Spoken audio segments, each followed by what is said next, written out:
지금부터 끝날 때까지는 선생님이 하는 말을 토시 하나 안 틀리고 통째로 다 외우셔야 돼요. 무슨 말인지 알겠죠? 사동과 피동을 시작할 건데 사동과 피동을 아이들이 제목만 듣는 순간 거부감이 생기죠. 별로 안 좋아해요. 이미 중학교 때도 사동과 피동을 마음으로 이해조차도 못한 상태에서 사동문의 중의성, 피동문이 안 되는 거, 이중사동, 그 다음에 각각 바꾸는 거 이런 문제를 풀었어야 됐기 때문에 여러분이 잘 기초가 안 돼 있는 상태에서 위에다가 막 얹었단 말이야. 선생님 오늘 사동과 피동을 나올 수 있는 모든 경우의 수와 모든 이론을 한 번에 다 할 거예요. 그래서 지금부터 내 설명이 시작할 때부터 끝날 때까지 눈으로 완벽하게 익히고 완벽하게 외우고 설명 끝나고 나면 필기하면서 다시 한번 하고 교재 보고 문제 풀고의 순으로 가도록 하겠습니다. 간다. 사동 먼저 할까요? 피동 먼저 할까요? 사동 먼저 할 거예요. 왜냐면 사동이 더 어려워요. 지금부터 잘 들으세요. 사동할 때 사자가 무슨 사자게요? 말해보세요. 맞아요. 시키다 이런 뜻이에요. 시키다. 다른 말로 하면 부리다 이거예요. 그래서 남에게 무엇인가를 시키는 게 사동이에요. 그런데 시키지 않고 자기가 스스로 하면 그걸 뭐라고 하냐면 사동의 상대 개념을 주동이라고 하는 거예요. 그래서 주동과 사동은 완전 다른 거예요. 주동은요, 자기가 하는 거고요. 사동은 남에게 시키는 거예요. 근데 피동은 또 완전 달라요. 피동의 상대 개념은 능동이거든요.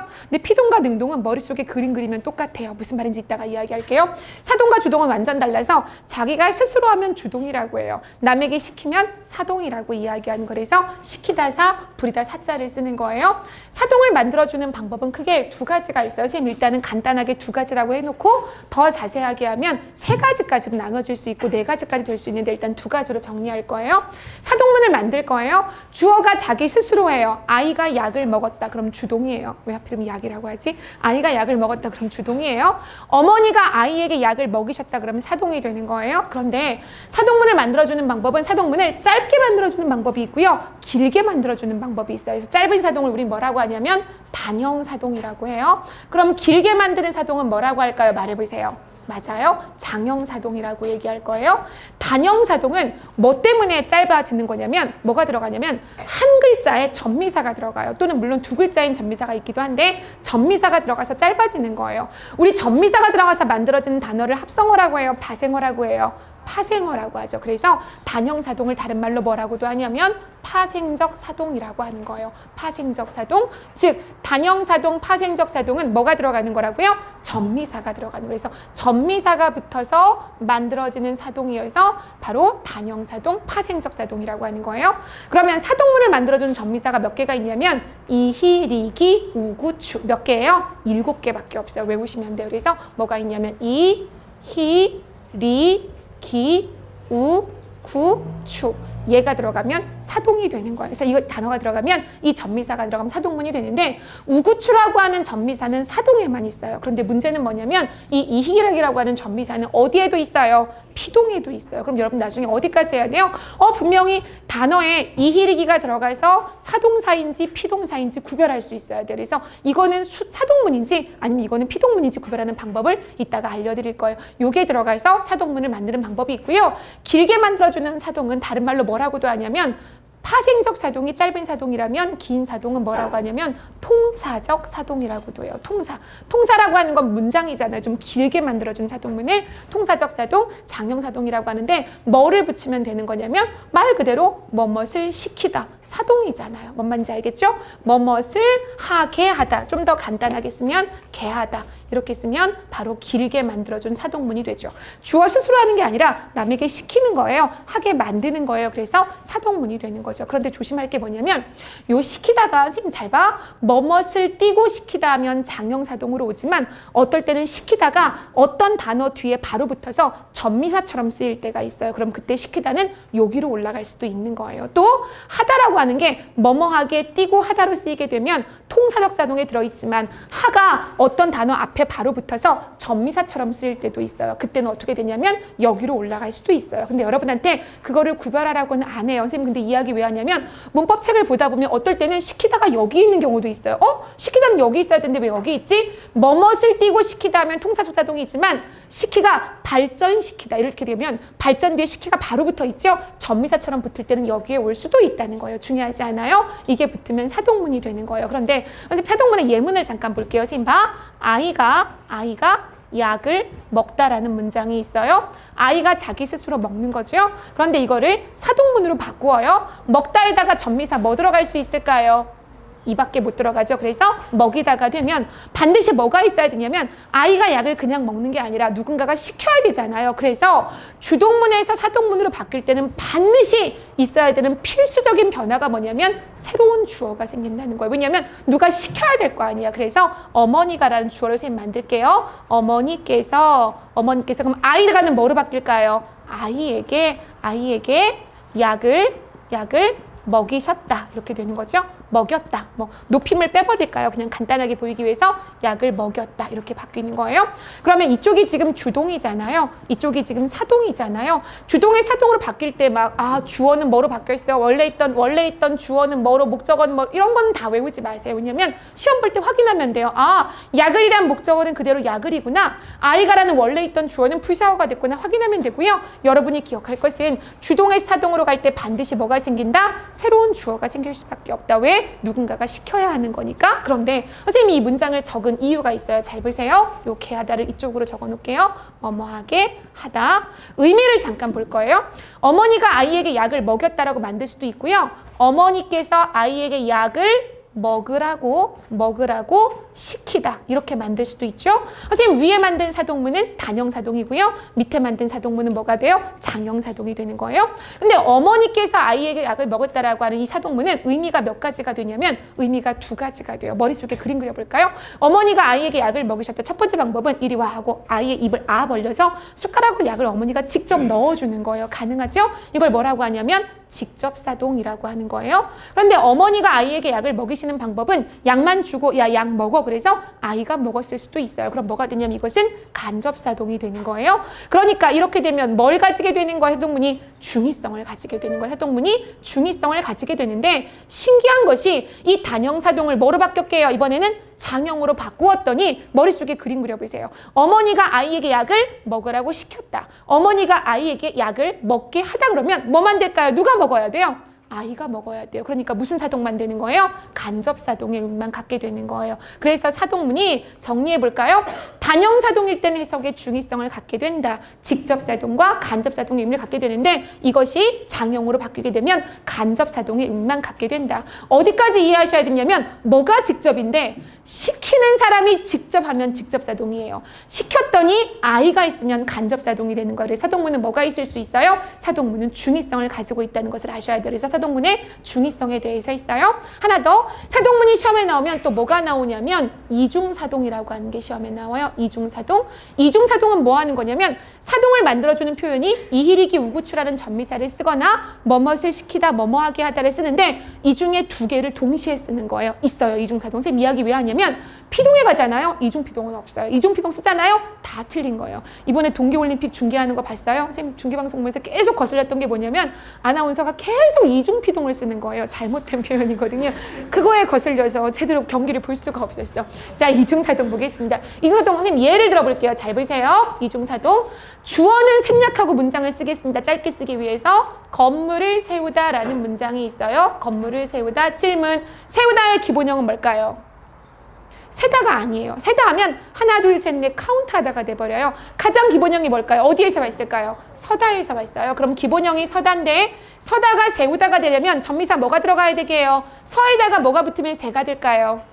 이. 그 다음 뭐 들어있어요? 우. 어때요? 여기 이 있죠? 여기 우 있죠? 전미사가 두 개 들어갔으니까 뭐예요? 이중사동이 있는 거예요. 모의고사 볼 때는 어떻게 할까요? 위에다가 사동문의 예문을 막 만들어서 박스를 쳐요. 밑에 설명에 이중사동이 쓰이는 경우가 있다 이런 거라든가 사동문은 중의성을 갖기도 한다라든가 이런 식의 문제를 만드는 거예요. 그래서 이중사동이 있어요. 건물을 세우다. 선생님 또 들어볼게요. 물을 채우다. 물을 채우다. 채우다의 기본형이 뭘까요? 채다 아니에요. 채다 하면 이렇게 확 잡아채는 거니까. 그렇죠? 기본형이 뭐가 되냐면 차다가 돼요. 뭐가 들어가야 채우다가 될까요? 그렇죠. 똑같이 이유. 이제 보이죠? 하나만 더 할게요. 시험에 잘 나오니까. 아기를 재우다. 되나요? 기본형이 어디에서 왔을까요? 그렇죠. 자다에서 왔어요. 역시 뭐가 들어가요? 이우가 들어갔다. 아, 그렇구나. 사동문에는 뭐가 있다? 이중사동이 있다. 전미사 두 개를 중첩해서 쓰는 거구나. 전미사 두 개를 중첩해서 쓰는 거구나. 마지막 하나 더. 사동 끝이에요. 사동 공부할 때 이것만 하시면 돼요. 사동문에 중의성 하나 있어요. 그 다음 뭐 했어요? 이중사동 했어요. 하나만 더. 이번에는 사동을 쓰면 틀리는 경우가 있어요. 사동문을 쓰면 안 돼요. 그런데 우리가 잘못 쓰는 경우가 되게 많아요. 이걸 뭐라고 하냐면 시키다의 남용이라고 하죠. 제일 많이 쓰는 게 뭐게요? 너 외롭니? 내가 너에게 남친 소개시켜 줄게. 말도 안 되는 거야. 염장질 소리야. 왜냐면 남친을 소개시켜 준다는 말을 쓰면 그 말의 의미를 그대로 하면 남친을 데리고 와서 얘가 자기소개를 하는 경우가 되는 거예요. 무슨 말인지 알겠죠? 남친한테 소개를 시키는 거니까. 근데 내가 하는 말은 너 외롭니? 내가 너에게 남친을 소개해 줄 거예요. 무슨 말인지 알겠죠? 그러니까 시키다를 쓰면 안 되는 거죠. 그래서 친구를 소개시키다 라고 한다면 얘는 잘못된 표현이죠. 뭐가 돼야 돼요? 친구를 소개하다라고 해야 되는 거죠. 사동을 쓸 이유가 없는 거죠. 또 이런 거죠.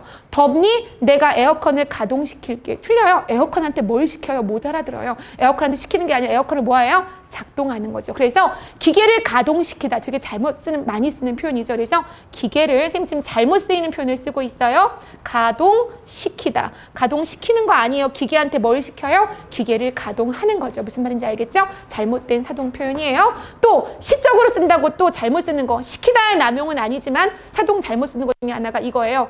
길을 헤매이다 라는 단어를 써요. 되게 웃긴 말이에요. 헤매이다의 기본형이 뭘까요? 말해보세요. 헤매다예요. 그럼 길을 헤매이다는 헤매이는 걸 시키는 거예요. 말이 안 되죠. 그래서 어떻게 해야 돼요? 길을 헤매다라고 얘기하지 헤매이다라고 이야기하면 안 되는 거죠. 이거 뭐예요? 이게 사동이 되는 거죠. 다시 한번 정리해 볼게요. 자, 사동에 대해서 다 배워있어요. 사동이라고 하는 것은 주어가 스스로 하는 게 아니라 남에게 무엇을 시키는 것을 사동이라고 하고 스스로 하면 뭐라고 한다? 그것을 주동이라고 한다. 사동문을 만들어주는 방법은 짧게 만드는 방법이 있고 길게 만드는 방법이 있다. 짧게 만드는 방법은 전미사를 넣어주는 거라서 단형사동, 파생적 사동이라고 하는데 전미사에는 이희리기, 우구추가 있다. 그런데 이희리기는 이따가 피동을 만들어주는 전미사랑 똑같기 때문에 구별하는 방법은 피동 가서 알려줄게요. 우구추 쓰이면 무조건 사동이 되고요. 길게 만들어주는 사동은 뭐뭇을 시키다. 노골적으로 쓰이잖아요. 근데 어떤 책에는 시키다를 뭐라고 하기도 하냐면 어휘적 사동이라고 하기도 해요. 이해했나요? 어휘 자체가 뭘 가지고 있어요? 사동의 의미를 갖고 있기 때문이죠. 중요하지 않아요? 어쨌든 시키다를 붙이든지 아니면 뭐뭐하게 하다, 뭐뭐를 하게 하는 거니까 사동의 의미를 갖게 하는 거죠. 두 가지 방법이 있는데 신기한 것은 짧게 만드는 사동은 해석의 중의성을 갖게 돼서 어머니께서 아이에게 약을 먹였다. 예문 바꿔볼게요. 어머니께서 아이에게 옷을 입히셨다. 머릿속에 그림 그려보세요. 어머니께서 아이에게 옷을 목적어 있어요. 입다가 기본형인데 입히셨다. 이번에 뭐 쓴 거예요? 히라는 전미사를 쓴 거예요. 머릿속에 그림 그리면 어머니가 아이에게 옷을 입히셨다. 아이 이리 와 해서 옷을 직접 목에다 끼워주고 팔을 끼워주고 직접 사동도 나오지만 입어라고 해서 아이가 입는 것도 나오죠. 그래서 해석의 중의성이 직접과 간접이지만 내려볼까요? 어머니가 아이에게 옷을 입으라고 시키다. 그럼 어머니가 직접 입혀주는 경우는 안 나와요. 옷을 입게 하다 그래도 마찬가지야. 아이가 입어야 되죠. 그래서 장형사동으로 바뀌면 뭐가 된다고요? 해석의 중의성이 해소가 되면서 간접사동만 갖게 된다고요. 사동문은 뭐도 있을 수 있다고요? 이중사동도 있을 수가 있어서 사동전미사 두 개를 중첩해서 쓰는 경우가 있어서 이하고 우를 두 개 쓰는 경우가 있다라고 이야기했어. 그런데 조심할 것은 사동 표현을 쓰면 잘못되는 경우가 있다. 어떨 때가 잘못되냐면 사동 표현을 떼도 말이 돼. 그럼 떼 써야 되는 거예요. 무슨 말인지 알겠죠? 군더더기의 표현이 되는 거거든요. 그래서 가장 대표적으로 사동 표현 중에서 시키다를 잘못 쓰는 경우와 이런 경우 사동전미사를 쓰는 경우가 잘못된 경우이다라고 이야기하는 거죠. 선생님이 공간이 좁긴 하지만 그래도 피동을 이어서 한번 가볼까요? 자, 이쪽에다가 또 끝까지 찌그러지겠습니다. 이번엔 피동. 자, 사동보다는 필기 내용이 조금 적어요. 근데 선생님이 그래도 같이 봐야 비교하면서 이해할 수 있으니까. 자, 이번엔 피동이에요. 사동하고 피동하고 헷갈리는 사람 바보예요. 두 개 완전 다른 개념이에요. 사동은 자기가 안 하고 남에게 시키는 거고요. 피동은 뭐 하는 거예요? 말해보세요. 당하는 거예요. 맞아요. 당하다. 당함. 뭔가 행위를 입는 거예요. 그래서 입음. 뭔지 알겠죠? 내가 당하는 거예요. 내 스스로 하는 게 아니라 나는 아무 의지도 없었는데 내가 당하게 되는 것을 피동이라고 하고요. 그렇지 않고 당하는 게 아니라 스스로 하게 되면 뭐라고 할까요? 능동이라고 해요. 그런데 선생님이 이번에는 예문을 먼저 한번 적어볼 거예요. 뭐라고 하냐면 선생님 봐. 고양이가 쥐를 잡았다. 머릿속에 그림 그려보세요. 그 다음에 쥐가 고양이에게 잡혔다. 머릿속에 그림 그려보세요. 그림이 똑같아요, 달라요? 똑같아요. 뭔지 알겠죠? 그림이 다르다고요? 뭐가 달라? 영화로 찍어보세요. 고양이가 쥐를 잡는 장면. 쥐가 고양이에게 잡히는 장면. 똑같아요. 무슨 말이냐면 피동과 능동은 어떤 차이가 있냐면 서술어의 초점이 달라질 뿐이에요. 이해가 안 나요? 서술어의 초점이 달라질 뿐이지 내용은 똑같아요. 그런데 사동하고 주동은 똑같아요, 달라요? 달라요. 아이가 옷을 입는 거랑 어머니가 입히는 거랑은 의미가 다르죠. 그런데 여기는 사실 의미가 똑같고요. 뭐만 달라지는 거예요? 서술의 초점이 달라지는 거죠. 그럼 물어보자. 고양이가 쥐를 잡았어요. 서술의 초점이 고양이예요, 쥐예요? 그렇죠. 고양이를 강조하는 표현이죠. 쥐가 고양이에게 잡혔어요. 서술의 초점이 누구에게 있는 거예요? 쥐에게 있는 거예요. 그래서 우리가 너네가 이미 피동문을 잘 쓰고 있어요. 어떨 때 쓰고 있냐면 핑계 댈 때 되게 잘 써요. 무슨 말이냐면 철수가 컵을 깼다 이렇게 돼요. 철수가 컵을 깼다? 그럼 무슨 표현이냐면 능동이에요. 너희가 컵을 깼어. 근데 엄마한테 가서 엄마 제가 컵을 깼어요. 그럼 내 잘못이잖아요. 근데 그렇게 안 해요. 피동으로 써버리는 거죠. 엄마 컵이 어떻게 해요? 깨졌어요. 이렇게 얘기하는 거죠. 그럼 서술 초점이 누구에게 가요? 컵에게 가는 거죠. 지가 깨진 거야. 나는 아무 잘못 없어. 내가 컵을 깼으면 내가 하는 건데 컵이 깨진 거면 컵에게 초점이 돌아가게 되는 거죠. 그래서 사실은 약간 뭐 할 때 되게 좋으냐면 핑계 댈 때, 이럴 때 잘 쓰고 있는 표현이에요. 사실상 두 개의 의미는 같아요. 자, 똑같습니다. 가볼게요. 피동을 만들어주는 방법, 위에 똑같이 짧게 만들어주는 피동을 뭐라고 할까요? 단형 피동이라고 해요. 단형 피동이라고 하고요. 길게 만들어주는 피동을 뭐라고 할까요? 말해보세요. 장형 피동이라고 해요. 그럼 단형 피동도 다른 말로 하면 파생적 피동이고요. 얘 통사적 피동인데 안 적을게요. 전미사 쓰면 돼요. 전미사 뭐밖에 없게요? 이, 히, 리, 기 4개밖에 없어요. 우구추 없어요. 문제가 생겼죠. 이히리기 쓰이면 이제부터 피동이야 사동이야 어떻게 구별할까요? 이렇게 구별하면 돼요. 이히리기가 쓰였으면 사동도 있고 피동도 있는데요. 사동문은요 99.9%에 해당하는데 사동문은 남에게 무엇을 시키기 때문에 반드시 뭐를 가지고 있어야 되냐면 반드시 목적어를 가지고 있어야 돼요. 목적어. 그래서 또 아무 목적어나 보고 하면 안 되고요. 이히리기가 들어간 그 서술어에 걸리는 목적어가 있으면 사동이고요. 목적어가 없으면 피동이에요. 여기 피동문 보세요. 목적어 있어요, 없어요? 없잖아요. 무슨 말인지 알겠죠? 그래서 목적어가 있으면 사동, 무엇을 시키기 때문이에요. 목적어가 없으면 피동이 되겠습니다. 그래서 이히리기가 있고요. 다 장형 피동에 뭐가 있게요? 뭐뭐하게 되다. 띄어쓰기 했어요. 그 다음에 어지다. 이렇게 하면 피동이 되는 거예요. 뭐뭐하게 되다, 어지다가 있어요. 그런데 선생님이 아까 저쪽에서 했었죠. 이중사동 있어요, 없어요? 있어요. 이중피동은 있다고요, 없다고요? 절대 없어요. 이중피동은 쓰는 순간 틀리는 말이에요. 우리말에 이중피동은 없어요. 무조건 잘못된 거야. 그러니까 여기 있는 6개 중에서 2개를 중첩해서 쓰는 순간 걔는 잘못된 표현이 되는 거죠. 가장 많이 쓰는 게 뭘까요? 되어지다. 그쵸? 되어지다라고 하는 건 뭐가 합쳐질 걸까요? 말해보세요. 되다, 지다가 합쳐진 거. 되다 여기 있잖아요. 되다, 지다 여기 있잖아요. 이중피동은 무조건 틀린 말이죠. 이런 것도 있어요. 보여지다. 어떻게 만들어진 말일까요? 말해보세요. 그렇죠. 보다에 뭐가 들어갔어요? 보여가 되려면 보이어니까 이가 들어갔죠? 이하고 지다 중복했었으니까 틀려서 이중피동 아닌 거예요. 그럼 내가 지금부터 얘기해볼게. 맞춰보세요. 철수가 범인이 밝혀지다. 내 얘기 잘 들어 지금부터. 철수가 범인임이 밝혀지다. 밝히어지다. 히 들어갔어? 어지 들어갔어? 목적어 없어? 이중피동이야? 이 문장은 잘못된 문장이야. 내 설명 맞아 틀려? 왜 틀렸어요? 그렇죠. 기본형이 뭐예요? 밝히다예요. 이중피동 아니에요. 히 들어간 거 아니야. 그가 범인임이 밝혀지다 하면 어지다 하나밖에 안 쓰인 거고요. 맞게 쓰인 피동 표현이 되는 거죠. 끝. 피동은 이중피동이 없다까지만 하면 다 한 거예요. 사동과 피동 전부 다 끝냈어요. 쓰면서 다시 한번 정리해 보세요.